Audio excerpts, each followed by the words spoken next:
كشفت برقية أمريكية سرية سربها موقع ويكيليكس أن سفير الجزائر في سويسرا إدريس الجزائري قال أمام دبلوماسيين غربيين العام الماضي إنه سيكون سعيدا بأن يضع نفسه تحت تصرف الإسرائيليين تعقيبا على ما دار في ندوة حول حظر انتشار الأسلحة النووية والملف النووي الإيراني، وكذا مفاوضات السلام في الشرق الأوسط.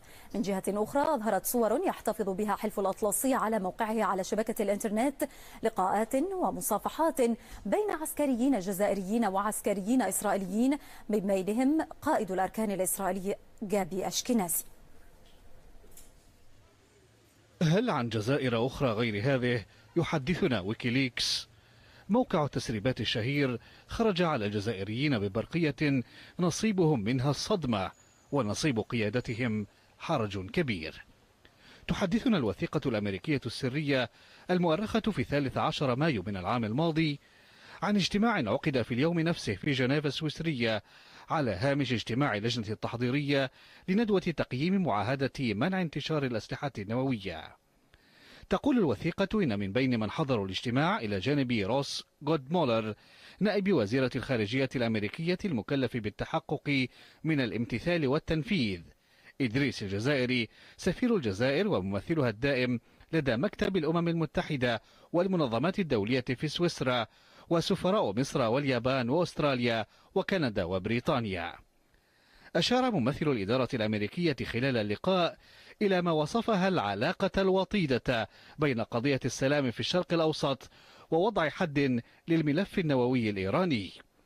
ويكون السفير الجزائري قد قال لدى تناوله الكلمة إنه سيكون سعيدا بأن يضع نفسه تحت تصرف الإسرائيليين فيما يتعلق بما تسمى جهود نزع السلاح في منطقة الشرق الأوسط.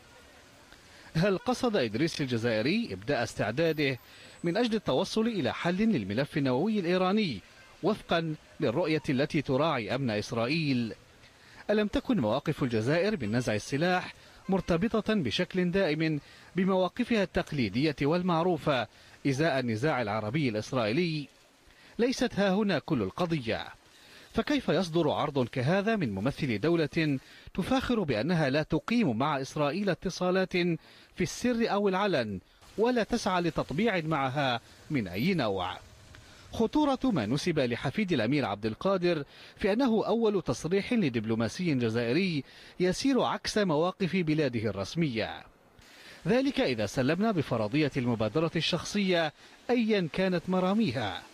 أما إذا كان العرض باتفاق مسبق مع الجزائر فذاك تحول دبلوماسي لافت أو مجرد مستور تكشف، فعندها ربما سنكون بصدد ما يصفه البعض نفاقا سياسيا في تعامل الجهات الرسمية الجزائرية مع موضوع العلاقة مع إسرائيل، موقف يجد أصحابه شاهدا في هذه الصور التي تظهر جانبا من لقاءات دورية تجمع في إطار حلف شمال الأطلسي كبار قيادات الجيش الجزائري مع نظرائهم الإسرائيليين. قد لا يصل الأمر إلى حد التطبيع، وربما لم تكن كذلك أيضا هذه المصافحة الشهيرة في أولى سني حكم الرئيس عبد العزيز بوتفليقة. ينضم إلينا من لندن العربي زيتوت الدبلوماسي الجزائري السابق. سيد العربي، أولا كدبلوماسي سابق ثم كمطلع ومتابع للأحداث وعلاقات الجزائر الدولية، كيف وقعت عليك هذه التصريحات التي جاءت على لسان السفير إدريس الجزائري؟ السلام عليكم ورحمة الله.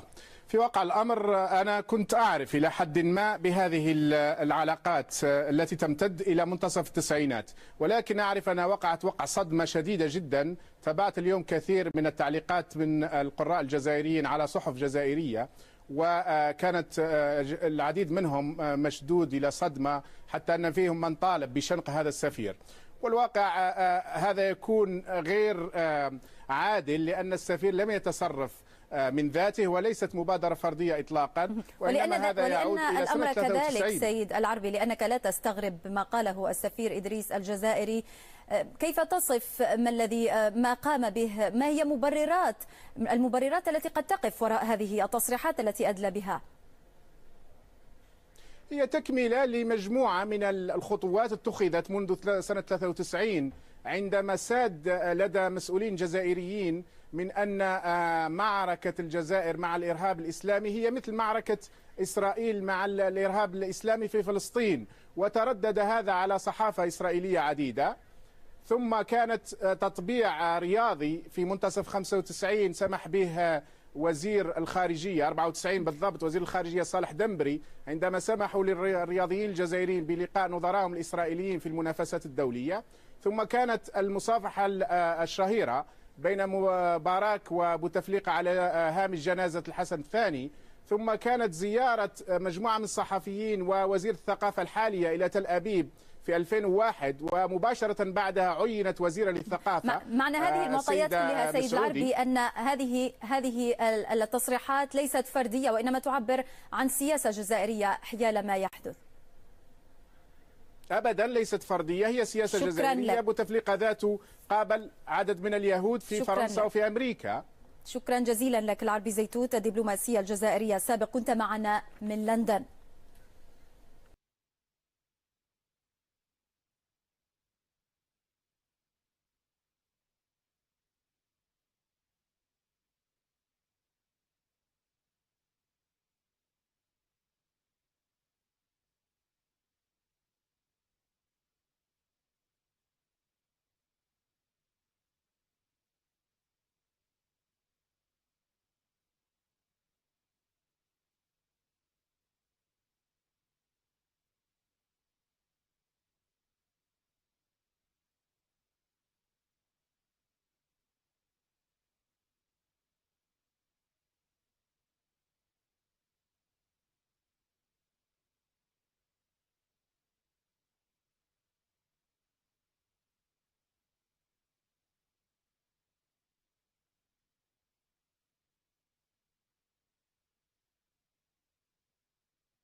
سي عبد المجيد العطار سنا وزير الطاقه وسوناطراك والسماء والارض وما بينهما، سنا هاد الصفقه مع ميكائيل فريدمان، ياك ميكائيل فريدمان، صفقه بمبلغ هو 3 ديال المليار ديال الدولار مع الدوله التي تعتبرها الجزائر الشقيقه اللي داير لنا الشقيقه، البلد العدو مع فلسطين ظالمه او مظلومه. والتسيير الله ينزل عليكم النعله. فانا باش تعرفوا انا كنقول غير هذه اشاره للاشقاء الفلسطينيين، ما تثيقوش في الشعارات الرنانه، ما هذه الا دوله الشعارات الرنانه. وبينوا لي وجوهكم النفستانيون. عندكم اندري ازولاي، نتوما راه كلكم طلعتوا، ماشي اندري ازولاي طلعتوا شارون، مو بزاف عليكم اندري ازولاي، كنوجهوا ليه التحيه من هذا المكان. وبالمناسبه ما يفوتنيش في هذا الفيديو نشير الى شهاده ديال الكاتب والصحفي والباحث المصري اللي يشهد بأن المغرب هو البلد الوحيد الذي لا يطبع مع إسرائيل. أنا بقول لك كل الدول العربية أنا بالنسبة لي ما نعتبروش ما نعتبرهاش فضيحة، لأنه على بالنا بها. حاليا ما كانش كما نقولوا دولة في العالم، ما كانش دولة في العالم اللي ما تتعاملش مع إسرائيل، ما تتعاملش مع الدولة الإسرائيلية. احنا عندنا واحد الحكايه اللي راهي تقول بان الدوله الجزائريه هي الدوله الوحيده في العالم اللي ما تتعاملش مع الدوله الاسرائيليه، وهذا كذب. هذا كذب لان ما يلزمش ننساو باللي اسرائيل هي دوله متقدمه، هي دوله عظمى من ناحيه التكنولوجيا. دونك ديريكتومون ولا انديريكتومون كاين دي برودوي دي رودوفونس بزاف حاجات اللي نخلصوها ديريكتومون لاسرائيل. هذا ولا كان يعني انت تحاول قدر الامكان انك تتفاداها ما ديرهاش، تلقى روحك انديريكتومون تخلصها كيما بزاف حاجات. مي باش انك في العلن تقول بانك ما عندكش علاقات مع اسرائيل وانك مع القضيه الفلسطينيه، انا نقول لكم باللي هذه تعتبر خيانه وكذب على الشعب الجزائري. هما راهم يكذبوا علينا ويكذبوا على الفلسطينيين. الفلسطينيين مساكن الامل تاعهم هما روحتهم، هما الفلسطينيين، ما كان حتى واحد اللي راح يقدر يعاونهم. فهمتوا؟ حنا عندنا الشعب الجزائري الدولة تاعو ما يحبها، ماشي الشعب الجزائري، سمحوا لي، المافيا هذه، المافيا اللي راهي في الحكم، العصابة هذه ما راهيش تحمي المصالح تاع الدولة تاعها، بلادها ما تحبهاش. كيفاش حبيت انت تروح تحب فلسطين؟ هذه غير غطاء، غير بالهضرة فقط وخلاص. دونك الحكاية هذه تاع باديسية نوفمبرية هذه كامل خرطي وما كاش منها. نقول لكم فقط باللي بقاي الاركان الباديسي النوفمبري الحالي اللي قطع اذناب فرنسا، وفرنسا راهي خايفه منه وتترعد، راهو يقعد السياج في لا ميم تابل اللي قاعده فيها هدى فرعون. وهذه هدى فرعون اللي راهي وزيره الاتصال، اللي الوزاره تاعها دارت علاقات مع شركات اسرائيليه في الاتصال باش يديروا سارتان بروجي. حنا الدوله الجزائريه هذه وحدها هي اللي كانت تقول لنا باللي حنا ما نديروش، ما عندناش علاقات مع اسرائيل وما عندناش اتفاقيات وما عندناش، هذه وحدها. حنا ما قلنا لها والو. الشعب الجزائري راه واقف مع الشعب الفلسطيني تاعو منذ الابد. ما حنا هذه الدوله هذه الشعب ما ناضش وطلب منها قال لها حنا ما نحبوش، ولا هي وحدها اللي بدات تدير في الواو، لان الشعب راه ولاتي في الهموم تاعو، في المشاكل تاعو. دونك يخرج علينا هذا الباديسي النوفمبري بفضائح جديده.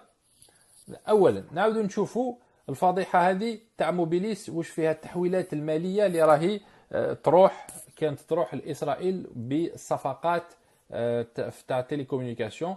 بالمناسبه راح نخلي لكم لو ليان تاع الفيديو هذا لتحت باش تقدروا تروحوا تشوفوه. شاهدوا معي. الى الجزائر عاد ما نجاو دخلوا لابوست تاعنا الجزائر، عاد دخلوا الجزائر. دوك نعطيكم واحد الحاجه فهمونا. هذا شكون؟ إسرائيل. ها مضرة. هذه شكون؟ إسرائيل. ها مضرة. هنا شكون؟ إسرائيل. ها مضرة. ها من التحويلات. شوف ها من التحويلات. قول لي ضربك أنت هذه العدالة اللي تقاضي في مكافحين الفساد. ما يروحوش يجيبوا الناس هذو، يروحوا يجيبوا مكافحين الفساد. جابونا حنا داروا لنا قضيه سموها القذف. واش من قذف؟ ولكن يكشف المواطن قذف ولا واش من قذف؟ راه احنا مكافحه الفساد منظمه دوليه. واحد ما يحبش. شوف زيدوا شوفوا تبعوا هنا. هذا هو الرئيس تاع الشركه هذه. وين هذه الشركه؟ اقراو مليح. هاي الشركه PCC جلوبال. يرحم بابك اقراو لي هنا برك يرحم والديكم واش مكتوب. ها نبينها لكم مليح. اقراو لي هذا شكون؟ ها هو الرئيس تاعها. PCC جلوبال شكون هذا؟ هذا اسرائيلي ياك ماشي ياك ماناش غالطين. بالك رانا سكرانين، بالك حنا رانا خاطينهم على بالناش. بالك راه مكتوب هنا السعوديه، الامارات العربيه السعوديه، وحنا ما على بالنا. جو بونس كو اسمه والتكنولوجي وبي سي سي جلوبال دبليو. هذه هي يا جماعه البي سي سي، هذه هي اللي شدت بروجيات تاع الانترنت في الجزائر. دوك يفهمونا برك هذو الناس اللي سينياو وداو الدراهم، هذه الشركه هذه اللي دات الدراهم سيده في الحبس، حميد منزل اللي كان شاد البروجي، والناس مازالت برا. سي شوضار يروح يحوس في البابور تاعو وما كان ندخل في الديتاي. بون كيما شفتوا دونك في هذه الحكايه هذه كاين صفقات اللي تمت مع اسرائيل، وراحت الاموال، تحويل الاموال داروها لدوله اسرائيل. وحنا تجي الناس تقول لي باللي راهي كاين العداله وباللي كاين المنجل وباللي باديسيا نوفمبريه. على بالكم باللي هذه الوثائق هذو كما الوثائق في الوزارات الاخرين، هذه واش راح نقول لكم دركا تكلمت عليه في القناه الاخرى تاعي في موا دو مي كي جا بدوي حطوه رئيس حكومه دونك لحكومه تصريف الاعمال.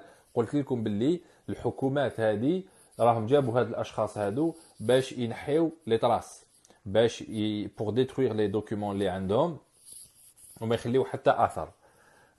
هاد الوثائق هادو اللي تحصلت عليهم هاد المنظمه هذه تاع حقوق الانسان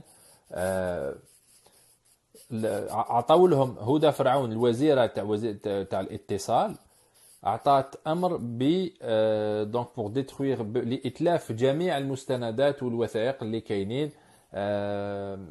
في هذا المشروع هذا. ويراهو يتكلم على مشروع اخر، قلت لكم نحط لكم لو ليان، زيدوا دخلوا شوفوا الفيديو كامل يتكلم على فضيحه واحده اخرى تاع هواوي.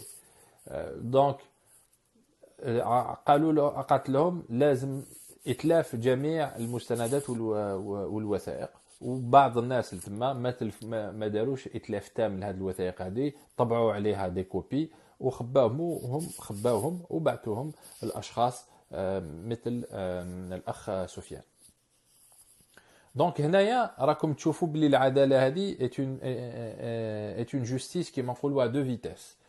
من جهه راه يوري لك باللي كل مره يوري لك باللي زعما رانا حكمنا شخص ورانا حكمنا شخص، ولكن الفساد راه باين. ووزيره كما وزيره هدى، هذه هدى فرعون، شكون اللي راه موراها حاليا باش بقات مازالها قويه ومازالها اون بوست وقاعده ولحد الان واحد ما قدر يحركها رغم الفضائح الكبيره. هذا ما نتكلموش في الوزارات الاخرين، وزاره الماليه، وزاره الصناعه، وزاره التجاره، هادو كامل وزارات اللي فيهم فساد كبيره. لان وزاره الصناعه احنا ما نصنعوا والو، مي دايرين لها وزاره وفساد، وزاره الشؤون الدينيه جون باس، وزارات بزاف اللي جابوا لهم اشخاص معينين باش يتلفوا يديروا اتلاف تام لي دوكيومون هذو والوثائق هذه. والغريب في الامر انك لما كما الحال تاع سفيان، لما تحاول انك تروح للعداله، راحوا للعداله وحطوا وثائق ودي بروف، العداله واش دارت؟ بعثت لهم هما كونفوكاسيون بتهمه الاشهار ولا بتهمه التشهير على اشخاص، وما راحتش تشوف في قضايا الفساد. اكزاكتومون كيما القضيه تاع طليبه مع ولاد القايد صالح، جابوا طليبه حكموه، مي ولاد القايد صالح سون انتوشابل.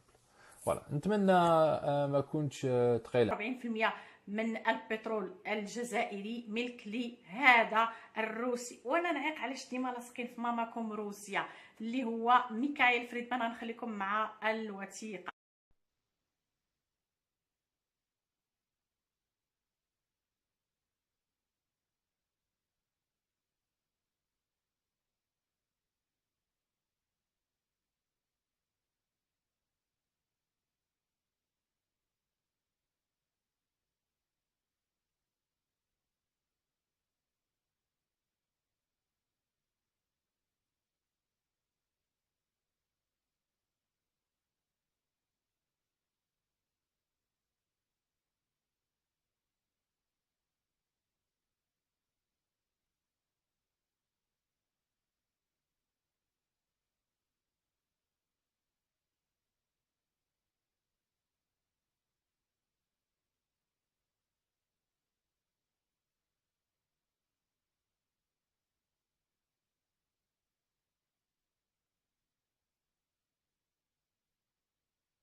مثل ما احنا بتشوفون هاي الشركة الخطوط الجوية الجزائرية، هون هي قاعدة بتصدي الشحنات الداخلية اللي داخلة جوا الطيارة. بس ايش اللي بصدمني كثير انه الشركة اللي تعملها هي اللي تنزيل الطيارة هي شركة إسرائيلية زي ما بتشوفوا هون، هي شركة لاتش. يا اخوان انا ممكن اتوقع انه اي دولة عربية تعمل هذا الشيء، مش الجزائر. الجزائر تربينا عليها انه هي الداعم الوحيد للفلسطينيين. مش قادر اقتنع انه بتتعاون مع شركة اسرائيلية. عن جد الموضوع هذا صدمني بشكل مش طبيعي. ما كنتش مصدق عيني، بحاول اكذب قاعد يعني بحاول اطلع، ممكن اقول انه هذه العربية مرت من جنبهم او اي شيء، بس لا.